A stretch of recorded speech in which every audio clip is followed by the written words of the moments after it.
Sedikit sekali Pak Menteri, perkenalkan saya Gun Gunanjar Sudarsa Pak Yuri.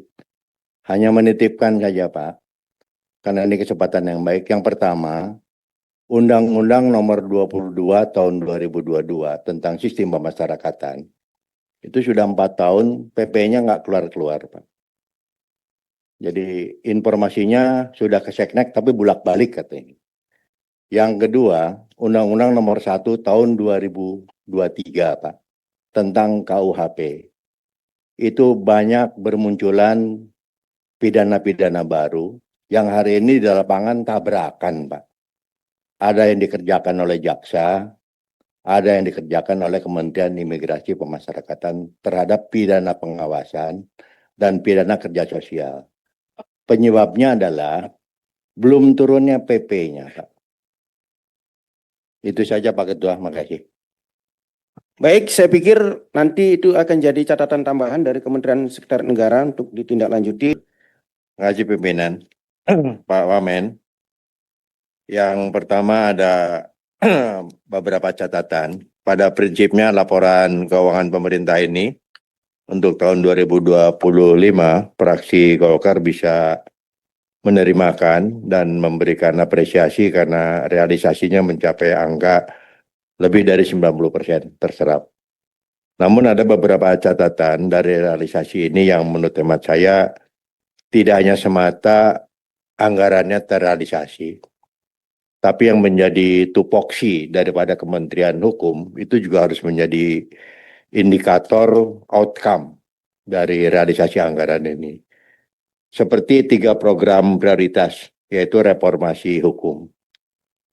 Nah, ini tentunya juga harus ada indikator yang semakin jelas apa yang bisa jadikan ukuran untuk mengatakan reformasi hukum ini efektif mencapai tujuan. Salah satu contohnya, Undang-Undang KUHP itu sesuatu yang baru, yang tentunya diputuskan dengan Undang-Undang Nomor 1 Tahun 2023, itu sudah 3 tahun yang lalu, Pak. Kami lihat realisasinya di sini di Dirjen Perundang-undangan, RPP pelaksanaan Undang-Undang KUHP itu terserap 100%, Pak. Apakah memang harus setiap tahun ini dianggarkan, tapi peraturan pemerintahnya nggak jadi-jadi, Pak.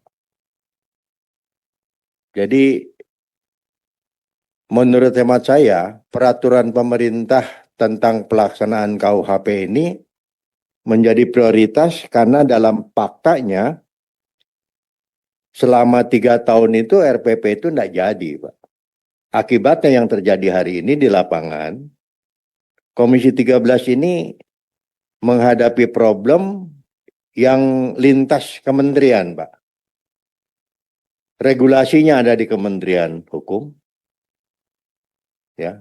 Tapi dalam operasional pelaksanaan daripada undang-undang itu di kementerian lain, salah satunya di Kementerian IMIPAS. Bahkan di institusi penegak hukum yang lain. Pak Wamen sebagai salah seorang arsitek dari undang-undang ini tentunya bisa memahami hari ini, Pak, yang terjadi terkait dengan reformasi hukum, ya, konsistensi terhadap undang-undang itu harusnya dijaga betul, Pak. Dijaga betul, Pak. Jangan dibiarkan. Nah, untuk tidak membiarkan, ya RPP-nya harus diselesaikan. Contohnya, Pak, ada peraturan Jaksa Agung tentang pelaksanaan pidana pengawasan dan pidana kerja sosial, Pak. Yang dalam peraturan Jaksa Agung itu, pihak Kejaksaan Negeri diminta untuk bekerja sama dengan pemerintah daerah. Sehingga ada pidana-pidana kerja sosial yang dilakukan oleh Pemda. Nah, pertanyaannya sederhana, Pak. Criminal Justice System itu sudah membagi dalam Undang-Undang KUHP itu masing-masing tupoksinya. Jaksa itu ya penuntut, Pak. Penyidik itu polisi. Penyidik untuk tindak pidana tertentu di kejaksaan dan penuntut umum.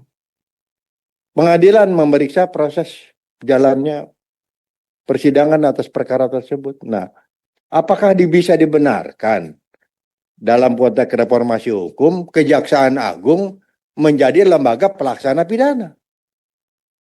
Dasar hukum apa yang digunakan oleh dia melaksanakan pidana kerja sosial? Padahal dia adalah jaksa penuntut umum dan eksekutor. Yang berikutnya akhirnya di bawah ada dua bentuk model pembinaan. Ada yang dikerjakan oleh Kementerian Imigrasi Pemasyarakatan. Ada juga yang dikerjakan oleh Kejaksaan Agung. Ini laporan dari Dirjen Pemasyarakatan. Ini bagaimana, Pak? Gitu. Sementara posisinya pemasyarakatan itu tidak bisa intervensi langsung karena dia masyarakat yang diperlakukan sebagai masyarakat kelas kedua. Ya, Dirjen mesti lapor menteri dulu.